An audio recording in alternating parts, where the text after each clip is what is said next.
Morning. Scripture reading is going to be from Exodus chapter 20, verses 22 through 25. And the Lord said to Moses, "Thus you shall say to the people of Israel, you have seen for yourselves that I have talked with you from heaven. You shall not make gods of silver to be with me, nor shall you make for yourselves gods of gold. An altar of earth you shall make for me, and sacrifice on it burnt offerings and your peace offerings, your sheep and your oxen. In every place where I cause my name to be remembered, I will come to you and bless you. And if you make me an altar of stone, you shall not build it of hewn stones.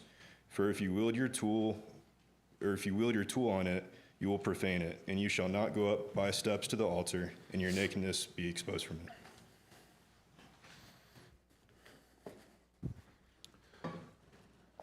Good morning, church. It's good to see everybody today. I'm glad you've decided to join us this morning, whether you are one of our regulars or you're a guest, or you could be in the category of a regular guest, and we're glad to have you in that case too. So we thank you, everybody, for being here this morning and for joining us. I hope that as you were coming in, somebody gave you a family report. That's our weekly bulletin, and on the back page of that, there's an outline that goes along with this message. So if you want one of those and you didn't get one, raise your hand, and this is Alex, one of our deacons. He'll make sure that you do get a copy of that will be useful for you today. I want to do a couple of housekeeping things before I get into the message this morning. The first is I want to remind everybody who lives here on the Front Range of Colorado that we have the area-wide song service coming up next Sunday afternoon up at Smoky Hill in Aurora. And that was awesome when we did it back in January this year. It was totally worth the drive up to Aurora, and so I think if you have an opportunity to do that, you will be so blessed to join us for that next Sunday afternoon at 4 o'clock. Just put it on your calendar. Make sure that you can make some time to be there for that. I also wanted to note that I had a typo, had a mistake in the family report on page 2. For our church family, I had in there that Megan's labor is going to be induced on Wednesday. That's actually happening on Thursday. Did I get it right now? Okay, good. And so just wanted to let you know about that so that Thursday morning you can be praying about that. But you might as well pray about it every day between now and then too. For mama and baby to both be healthy in delivery. And then the other thing that I wanted to point out is on a somewhat more somber note, and that is, Ashley prayed for Pam Gilmore, for Candace's mom, just now as she's recovering from her open heart surgery, and I appreciate you doing that, brother. I also just want to throw out, Nathan was telling me this morning that Pam is among the many people in North Carolina right now whose homes have been either flooded or washed away, or the roads to their homes have been flooded or washed away, or something like that. And so I just want to encourage you, be mindful. With the hurricane hitting inland so far, it hit all kinds of places that have no infrastructure for dealing with that sort of thing, and the damage that's been done has really taken a toll on some of our brothers and sisters where they live. So keep them in your prayers as well. North Carolina, Tennessee, Alabama, different places like that have all been hit. Watch the news and just be mindful that we have brothers and sisters in those places, and pray for them that God will see them through this difficult time in their lives. Okay, I think that's everything I meant to cover this morning. Before we get going, let me ask you this question to get us started. Do you ever stop and think about how remarkable it is that human-made places and structures sometimes get completely forgotten and abandoned? I'm kind of fascinated by this phenomenon. There's little Instagram accounts and Twitter accounts that you can follow that just show abandoned places all over the United States, and it's really fascinating to see like abandoned shopping malls and hotels and grocery stores and car factories and all kinds of stuff like that humans genuinely have invested so much into these structures and everything that went into it, and then at some point, through the course of time and events, they become completely abandoned. I'm fascinated by this, by how we get so invested, and yet, at some point, it completely loses its meaning to us. How does that happen? I look at places like that and I wonder, is there anybody still around who could tell the story of how that place stopped mattering to people? How did it come to not matter so that we just walked away and to quote Rudyard Kipling, let the jungle in, right? Let the earth just kind of take over, let the degenerative processes of time take that over. And the ancient examples of this can be even more fascinating, I think, than the modern ones, because the world is dotted with truly ancient and huge structures that are now just piles of ruins. And so we do our best to preserve them today because we see the value in something that's that old still existing and being valued. But I just wonder if anybody could still tell the story of how they came to be abandoned and left to ruins in the first place.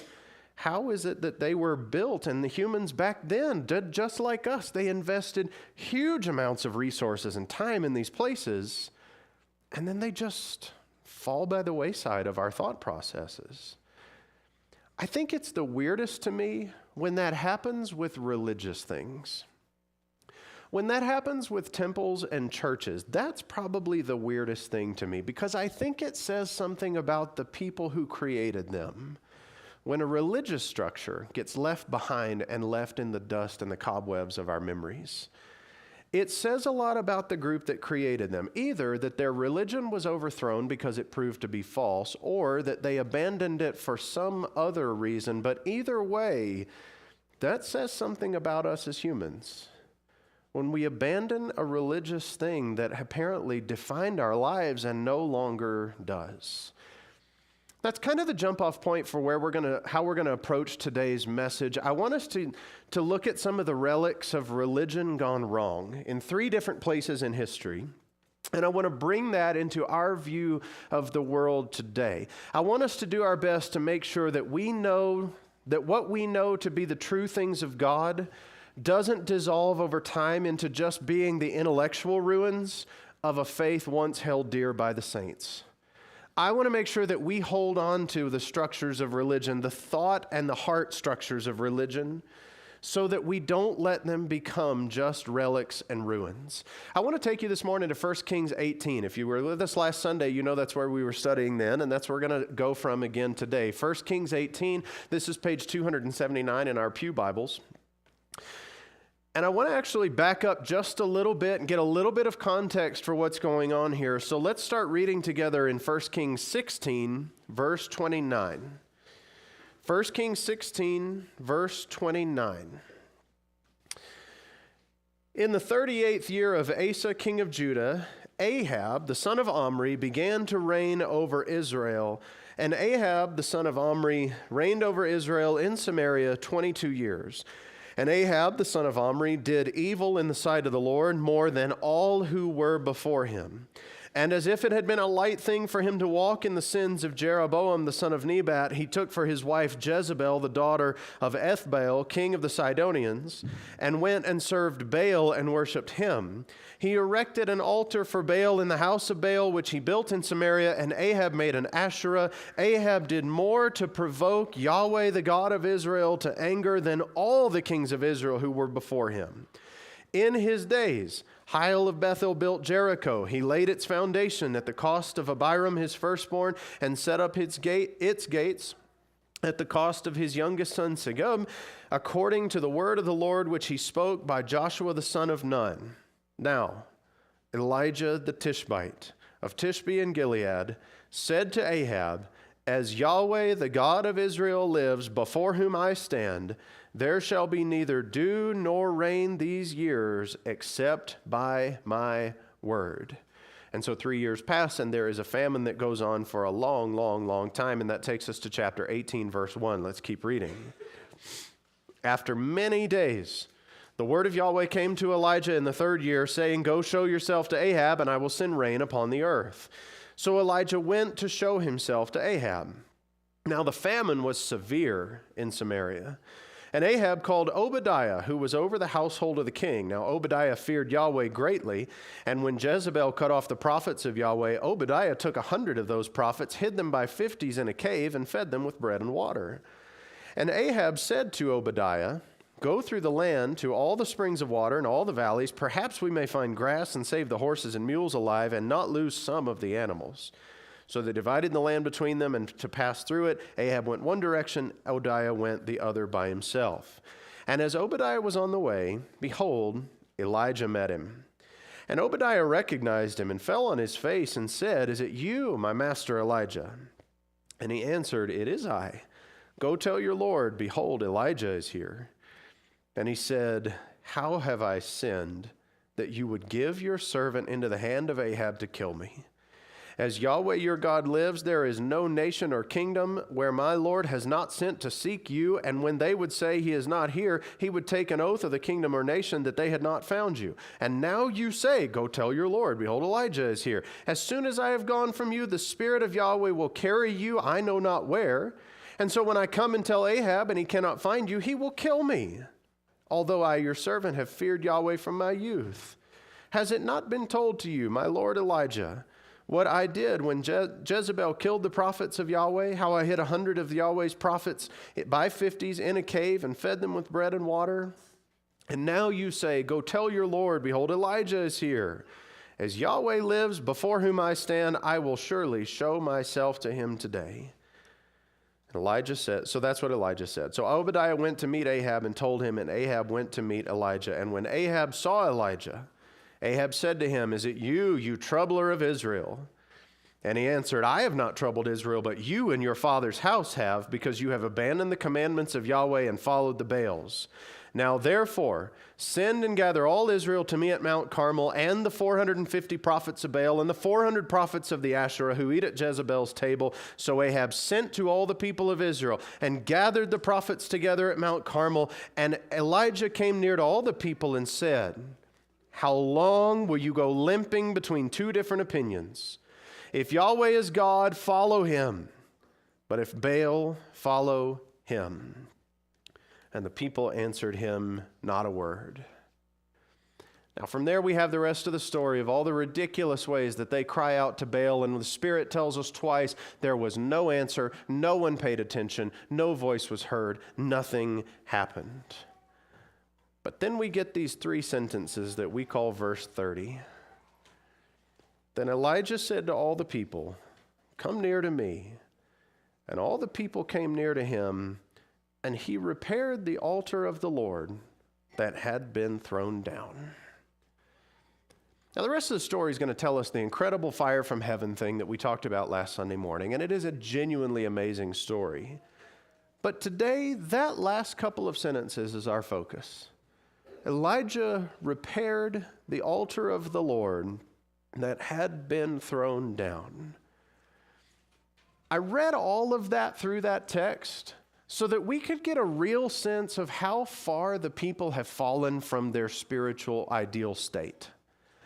They are woefully distant from God at this point, and this altar is probably the one icon that shows us that in the most dramatic kind of way.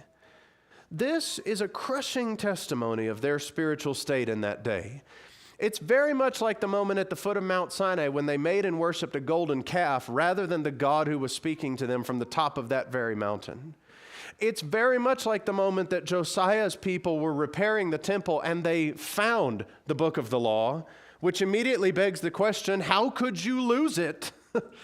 How do you get to a point where it's lost? And it's very much like the moment when Ezra's people had laid the foundations of the temple and the old men among the crowd were weeping aloud because they realized we should have never had to rebuild this thing. If we were faithful to God, we'd have never lost it in the first place. This moment where Elijah rebuilds the altar shows them just how far they have fallen from the truth about their God, the truth about the true God. Jeremiah would come along a couple of centuries later and ask the people, has a nation ever changed its gods even though they're not actually gods? But my people have. My people have exchanged their glory, he says in Jeremiah 2:11, for that which does not profit. They have fallen so far away from God. They have altars everywhere in their landscape to the Baals and the Asherah. Everything around them cries out to another God. They haven't completely forgotten the name of their God. They still recognize it.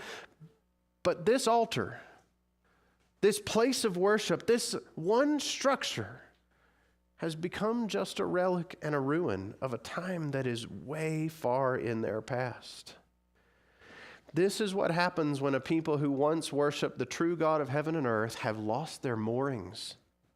They are spiritually adrift, and what they need is just what Elijah is. They need someone to rebuild that altar because they had forgotten what it was. And that shows just how far they have fallen.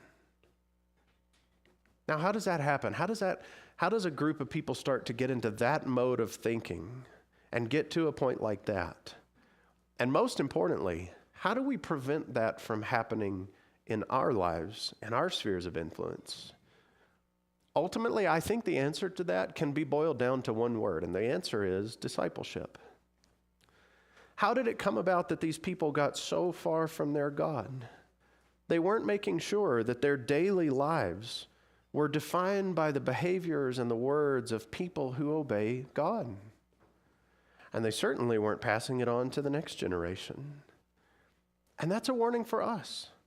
Because a people that once knew God, they turn into a culture that has thrown down his altar when they forsake their times of worship, when they neglect the word, when they look with jealousy at their pagan neighbors, and when they oppress and neglect the poor, and when they fail to teach the new generation the things of God when they sit in their houses, when they walk by the way, when they lie down, and when they rise up.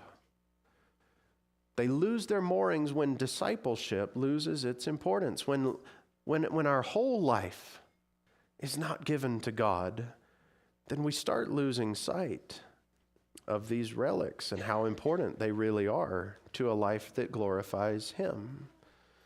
And we become a culture that doesn't know our own altars anymore. And so this is where we start for today. We look at this culture who has an unknown altar to their God. They've forgotten about it. And Elijah restores it, and he calls their hearts back to God because that's what they needed in their moment in history. Now, with that knowledge in tow, can I get you to turn your Bible now to Acts chapter 17? This is page 871 in our Pew Bibles.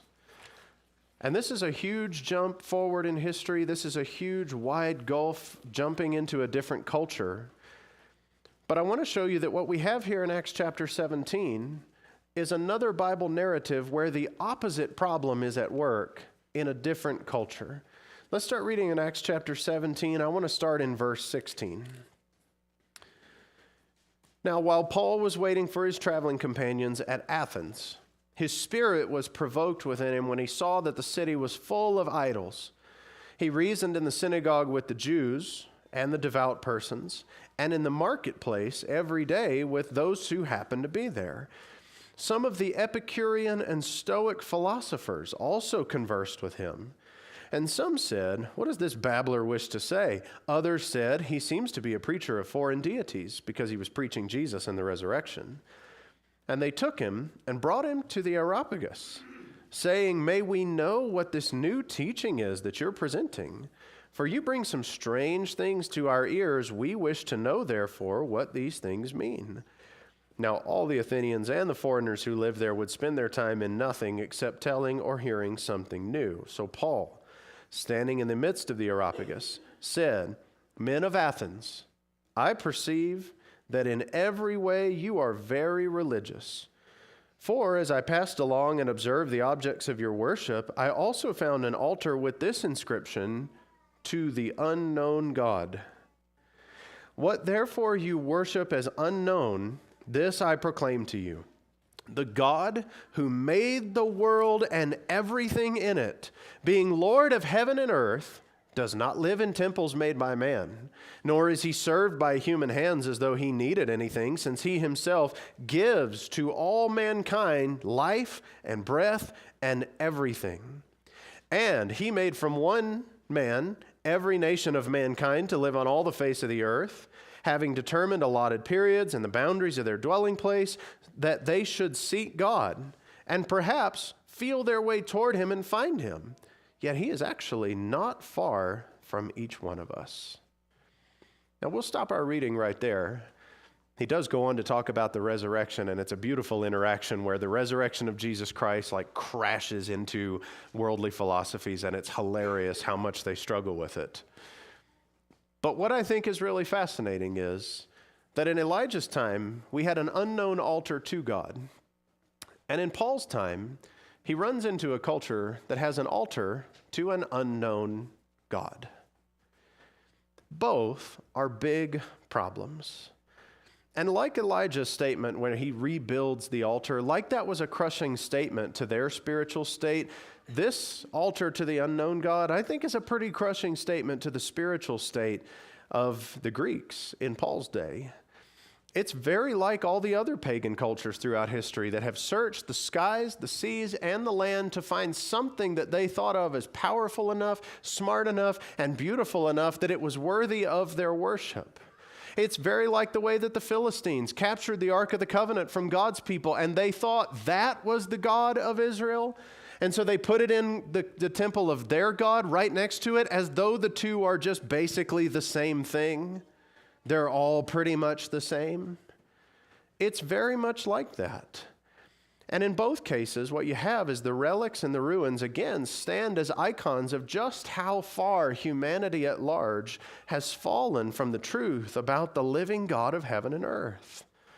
This was Moses' warning to the people. If you go all the way back to Deuteronomy chapter 4 and you start reading in verse 16, he warns them not to make any images and bow down before them as though they were God. And he's very specific about making sure that you don't worship anything that you find in the form of animals on this planet, under this planet, or in the water on this planet. But he also says, and I think this one is really interesting, beware lest you raise your eyes to heaven, and when you see the sun, the moon, and the stars, you be drawn away and bow down and try to serve them. Well, that's what all kinds of cultures have done, isn't it? Now, here's the thing that I want us to realize about this. There was supposed to be absolutely no danger of having an unknown, overlooked God, because you were supposed to worship one God. All humanity, in fact, from the Garden of Eden, was meant to worship one God. When the list of gods to keep track of has exactly one item on it, you're not going to have one that is unknown and forgotten. It was supposed to be that simple.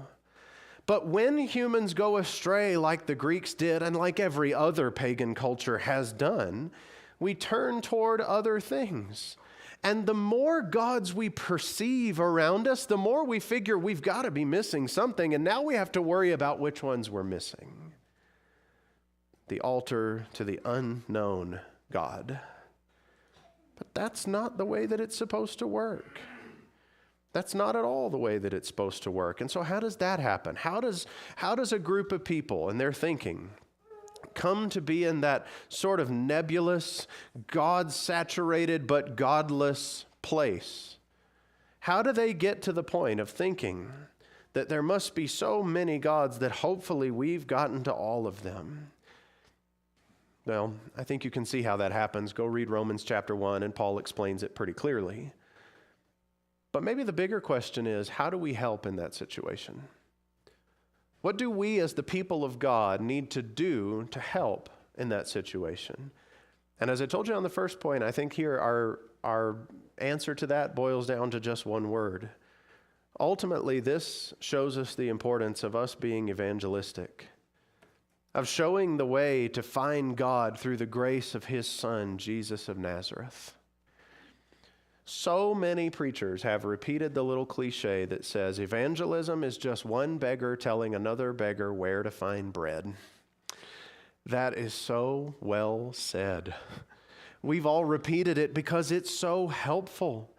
One beggar telling another beggar where to find bread.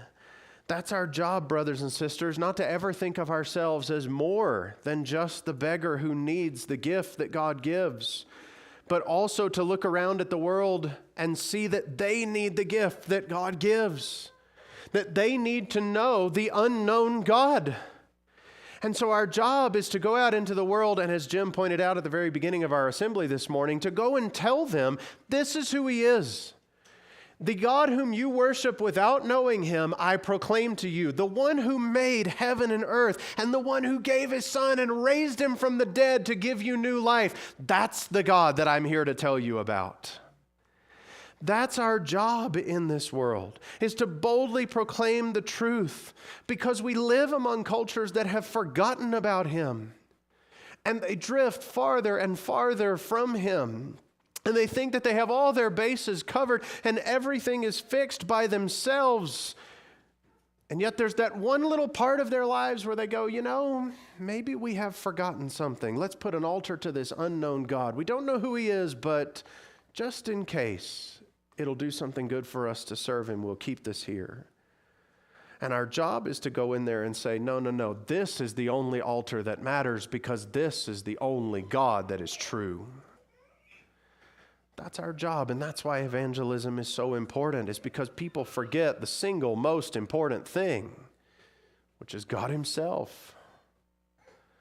And so we'd better be devoted to evangelism as a way of life so that we can put a stop to the drift that takes a culture to a point like this one was. Now, I told you I wanted to visit 3 points in history. Let me ask you a question. We have one culture we've seen this morning that's defined by an unknown altar to their God. Another culture that is defined by an altar to an unknown God. What about a culture that would try to rid itself of all altars to all gods? Is that even realistic? Like, would any group of people be so foolish as to try something like that? Yeah, ours. At least in parts of our culture, this is exactly what's happening. The culture of the Western world has been on a noticeable trend for a couple of centuries now, trying to rid all the public spheres of any semblance of altars and gods at all, to create a secular culture in contrast to anything that is guided by that which is sacred. The West is a culture where both the God and the altar are becoming less and less known. And I recognize it's a lot worse in certain parts of the world than it is here in America, and especially it's a lot worse like in Western Europe than it is in the American heartland, and I'm grateful to God for that. But I also know that this trend continues to be a trend, and it has been this way for a good long time. One writer from the 60s who could see the culture's trends for what they were and who had an almost prophetic ability to see where this was going talked about how the West has been headed this direction, and he isolated the reason. And I think he's onto something big with this. He isolated the reason as he said that basically what we've done is we've started to create an increasingly divided life in the way that we perceive reality in the West. And we've started to think of our lives a bit like a two-story house, where the top floor is for non-rational and non-cognitive and non-logical types of stuff, the things that you just believe.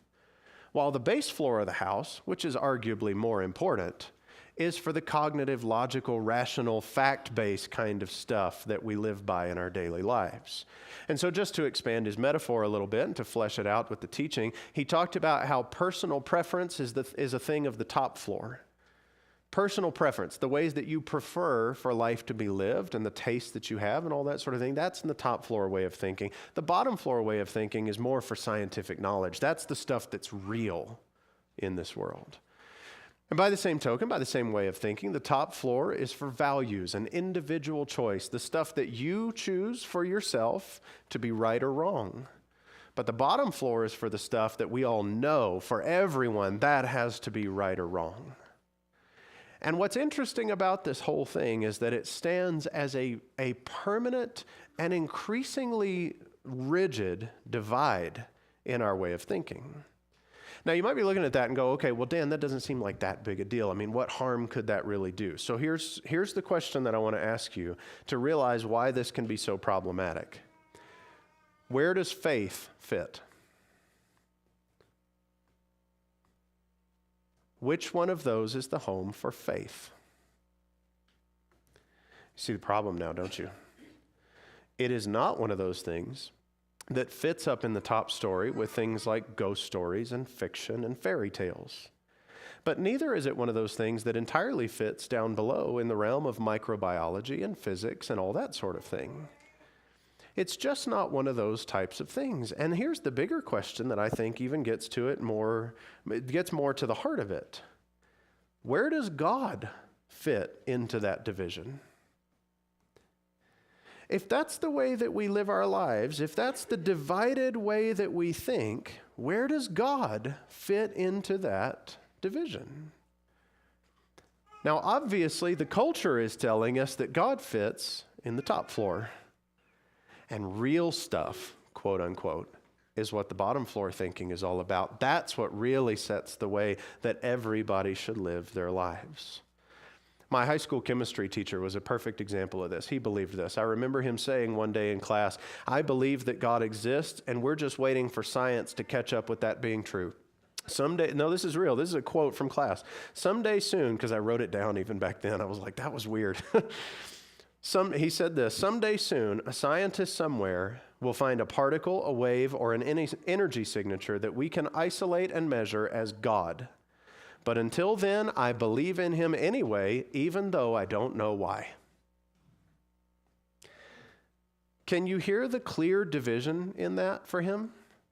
That God is either a thing to be believed or known, but until science knows him as a fact, he is only a thing to be believed contrary to facts and rational thinking and what is real in this world. And that's what we're teaching to successive generations too. We're teaching them that these categories must always be separate and that part of the way they live their lives is to keep them separate. Nancy Pearcey in her book Total Truth has this anecdote where she tells a very, I think, extreme example of this, but it's striking nonetheless. She said at a Christian high school, a theology teacher, strode to the front of the classroom where he drew a heart on one side of the blackboard and a brain on the other. The two are as divided as the two sides of this blackboard, he told the class. The heart is what we use for religion and the brain is what we use for science. And out of the entire class of 200 people, only one student saw any problem with that. Everybody else said, well, yeah, of course that's how it works. Brothers and sisters, that is simply not okay. Because what that's doing is creating two different ways that we live our lives. We have a complete division of our lives where the top is considered the stuff that you can believe and keep that to yourself. That's confined to your own heart, your own family, your own house, and your own house of worship. Keep that where it belongs. But policy, education, economics, anything else that is the public sphere of life, that has to be the stuff that's verifiable, factual, non-opinion, non-philosophical kind of stuff.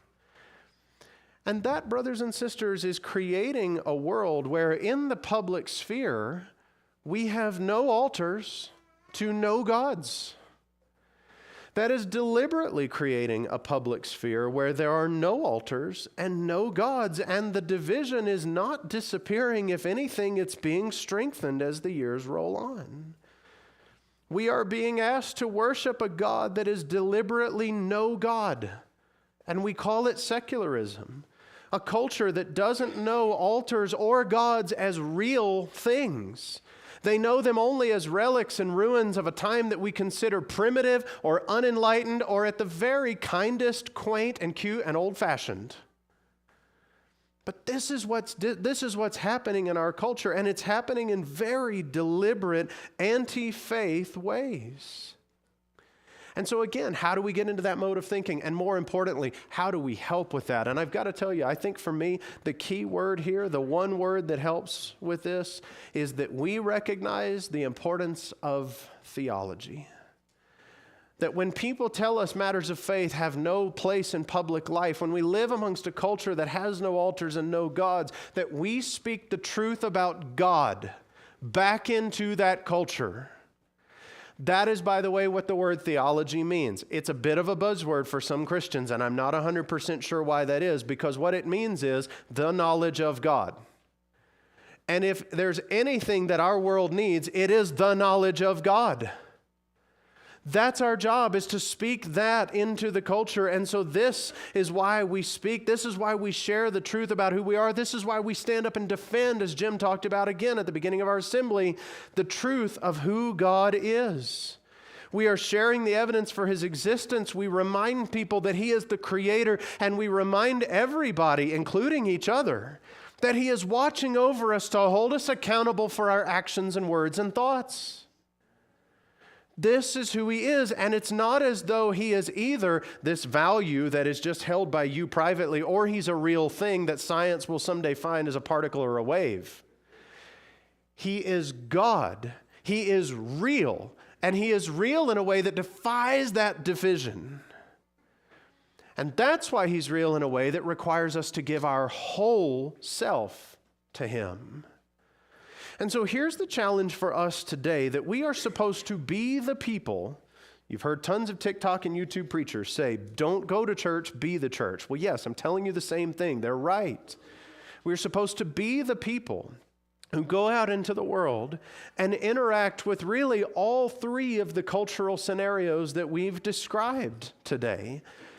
We live among people like in Elijah's time who claim to be spiritual but not religious. They remember God and yet have forgotten or neglected the ways and the places where he wants to be worshiped.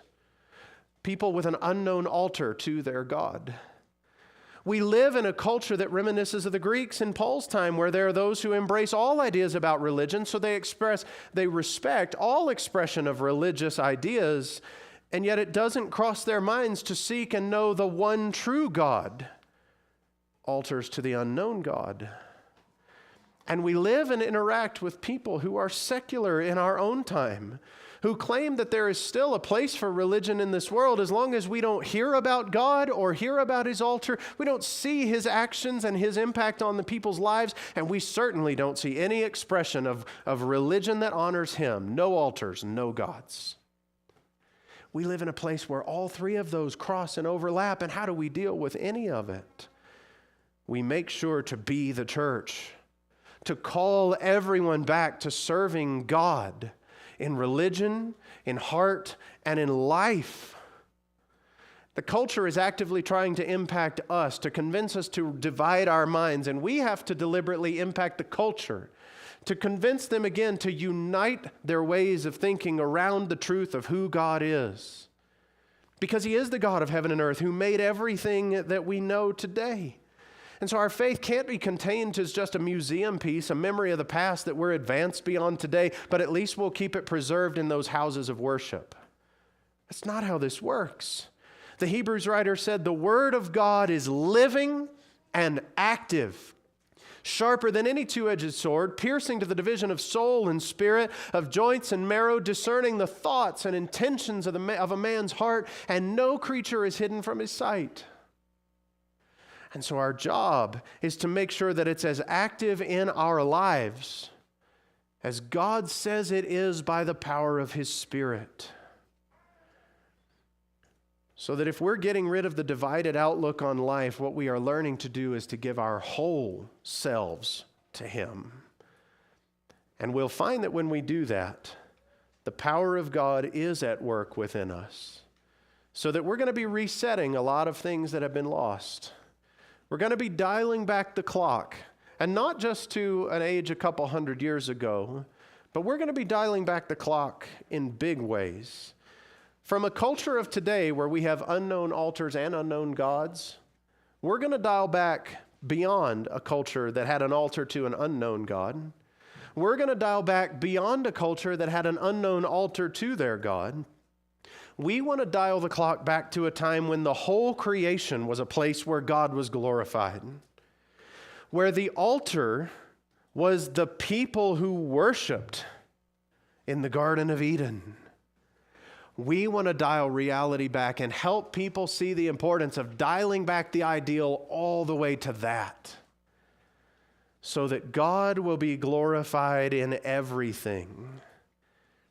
The church, the people that belong to God, is not a place for relics and ruins of a time that is passing away. The church is the pillar and buttress of the truth. It is the place where the living and active Word of God is at work in a world that is passing away. The church is not the thing passing away. It is the world that is passing away. God's people will stand in victory someday before his throne.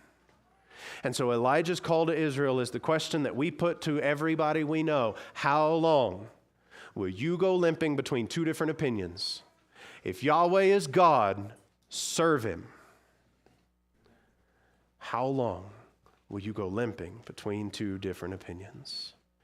And so our job is to recommit ourselves first and then lead others to know the one true God and to serve him actively and truthfully so that we shine as lights among a crooked and twisted generation. I hope that there were a few tender hearts that day that when Elijah started rebuilding the altar and started stacking those 12 stones back up together, that they looked at that situation and they started to kind of break a little. Like, I hope that there were a few people standing around in that crowd who shed a tear that day and thought, he's right. We have gone so far from God.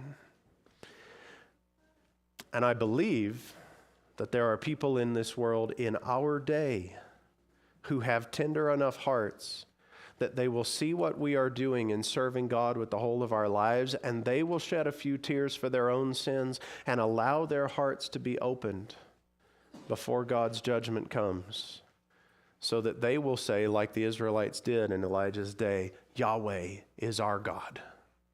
Yahweh is our God. Though we walk in the flesh, brothers and sisters, we do not wage war according to the flesh. The weapons of our warfare are not of the flesh, but they have divine power to destroy strongholds. We destroy arguments and every lofty opinion raised against the knowledge of God and take every thought captive to Christ. This is our role in a world filled with relics and ruins. It is to rebuild the altars and redevote the hearts of men to the grace and the goodness of the living God. If there's somebody among us today that's ready to commit your life to Christ and to be baptized for forgiveness of your sins and come before Him to honor Him with your whole life, then we'd love for you to come and talk to either me or to one of the elders about that while we all stand together and sing this hymn.